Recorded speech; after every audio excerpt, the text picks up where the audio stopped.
দেখুন বন্ধুরা, আমি দেখাতে পাচ্ছি কিনা সঠিকভাবে আমি জানি না, তবে বাড়ির জানলা দিয়ে এই দৃশ্যটা হঠাৎ করে এখন চোখে পড়ল। একটি কালো বেড়াল দেখুন ঘাসের মধ্যে বসে আছে। যাচ্ছি, দাঁড়া। দেখেছেন, এত রোদ্দুরের তেজ গরম এই এপ্রিল মাসের, আজকে সবে 10 তারিখ, তাতেই বিড়ালটি আর বাইরের যে আবহাওয়াতে বেশিক্ষণ নিজেকে রাখতে পারিনি। ঘাসের ঠান্ডা মধ্যে নিজেকে ঢুকিয়ে কেমন চুপ করে বসে আছে, চোখ বন্ধ করে। অ্যাকচুয়ালি ওরও তো কষ্ট হয়। আমি আসছি, 2 মিনিট দাঁড়াও।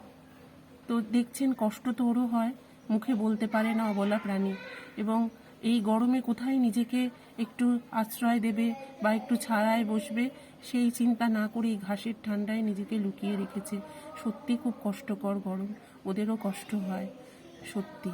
এই দাবানল কতদিন চলবে, কবে একটু স্বস্তির নিঃশ্বাস আসবে।